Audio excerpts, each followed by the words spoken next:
Welcome to the Pick and Roll live stream right here on the Board YouTube channel, the Hammers NBA content division. And we're absolutely looking for a bounce back day today for Tuesday to really get this week going and continue on with the profitable season. Yes, not a great start to the week yesterday, but only way to recover is to move forward and continue to work to put the free picks together. So that's what Pips has done today. We do have another free pick on the way for you guys today. So make sure if you're tailing the pick and you enjoy what you see from today's show, you do hit that like button, and please ensure you're subscribed to the channel. We got quite a bit of content still remaining in the regular season, then tons of content coming for the playoffs and beyond. You do not want to miss out on the Board YouTube channel. But let's get into that free pick that we have on the show today. We're going to be going to DraftKings to get this one. However, if you have access to ESPN Bet in your region, then you can get a far better price by playing it over there. So let's get into that pick.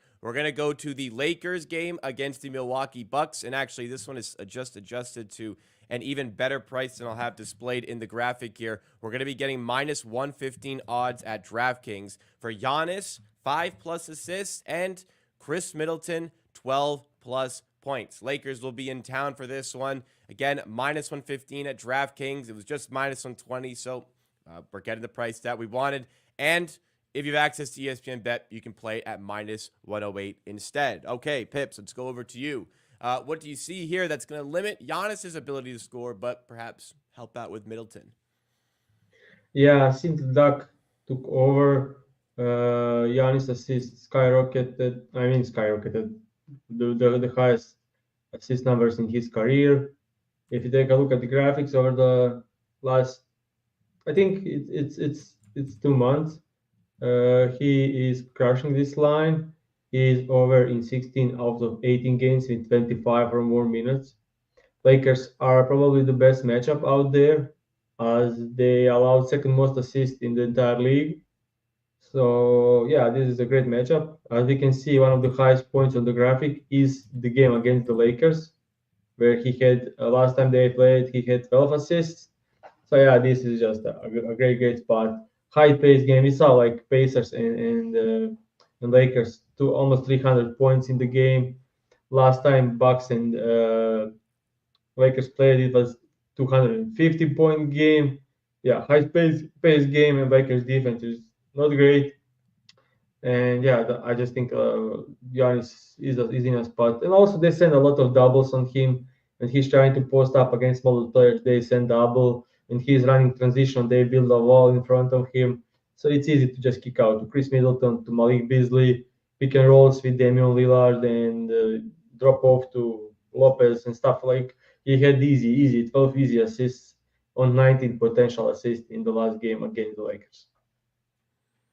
And then moving to Chris Middleton on the points here. You feel as though it's going to help out with Chris. He's been doing pretty well here based on the filters. Yeah, this is only filter like outside 10 top 10 defensive teams. He is over this line 17 in a row, dating back to December, 18 and a half points average, crushing the lines. Even he was close to the 12, like uh, it was poor shooting nights. The volume was always there.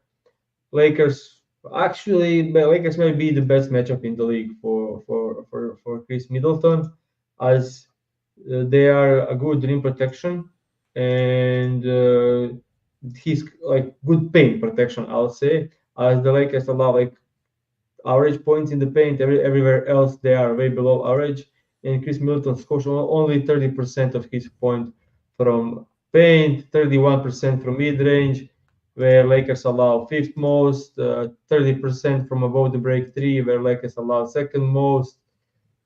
Lakers are poor pick and roll ball handler defense. That's how he scores most of his points. His second most is spot up and transition. Lakers also below average in those. Like great matchup, one of the best matchups, and we combining this with a great line. So I think this is a great bet. All right, so there we have it. Giannis, 5+ assists. Middleton, 12+ points. That is the play for today. Let's get into the recap of yesterday's bets. We recap every day, no matter what happens, no matter how good or potentially how bad it is. And we had the worst day we've had on the show this season. 0-4 day on the show, including the big SGP, which is just under a 4-unit loss. Yeah, it's unfortunate. A lot of work goes into the season, and it's been a really good run put on by Pips over the last couple of weeks. And then a lot of it gets put right back with a day like today. Gary Trent starts well, doesn't shoot well in the fourth quarter, otherwise would have hit this. Vucevic does not score at all in his game against the Wizards. Yusuf Nurkic exits the game against the Spurs early. Otherwise, he was on pace to cover this line. And Nikola Jokic, even despite the blowout here, just goes over 1.5 points over on his line. That would have given us a bit of a cushion on the day. So yeah, perhaps a bit of bad luck involved, but ultimately things just didn't go the way here today. And I guess in the nature of sports betting, days like this can happen. But any words overall, Pips, on the day we had on Monday? So I'll go through every bet. First off, Jokic and Murray were questionable. Last time they were questionable, both with ruled out. Now we have Nikola Jokic ruled in, Jamal Murray ruled out, Aaron Gordon ruled out.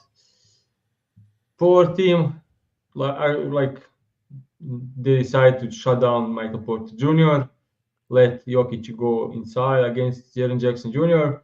It was okay, but foolish. Jaren Jackson Jr. 2 fouls in first 3 minutes. Then he came back, also another third foul. So he wasn't even there to guard Jokic. Jokic was playing against childlike team without a big. So also, but with second half he started 21 points and they were up 30. So I was like, this can still cash. Like it's Jokic, he can get like just don't care. And it looked like that. First 6 minutes, one field goal attempts, scored 1 point up to 23. They were up 30, and then Memphis hit 15-2 run, came back into the game, timeout. Jokic goes nuts, came back from timeout, scored 6 points, and that's it. Ended up with 29, goes over by one field goal made on a highly efficient night. So Jamal Murray was out. Jaren Jackson was in huge foul trouble, and he goes over by 2 points. Like blowout was almost like certain thing in this game. That's why I bet it. I said on the part of the analysis, he won't see 4 quarter minutes. He didn't. He covered this in 30 minutes against Memphis, which is just so many unfortunate things happened in this one. Second one, Nurkic injury. This is he plays 5 more minutes. He was very on pace to covering it. He should cover the points. Like he was 0 from 2 from free throws, 3 from 9 at the rim without Wembanyama. Just absurd. But I spoke enough about Jokic. So also going to back to Vucevic, he had 5 field goal attempts. The last time he had less than 7 field goal attempts. We need to go back 11 years to his sophomore year, 23rd of February 2013, and he had, I think, 5 field goal attempts in a game. So this is beyond absurd against the team that allows the most points to the opposing centers and the far worst defense in the league. Just no words, like insane stuff. Like I don't know. I watched the game. I don't know why.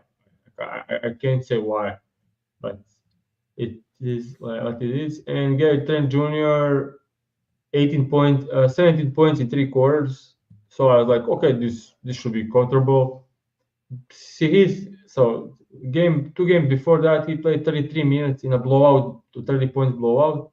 Last game he played 35 minutes. So I was like, okay, he's played 35 minutes. This game he played 30 minutes.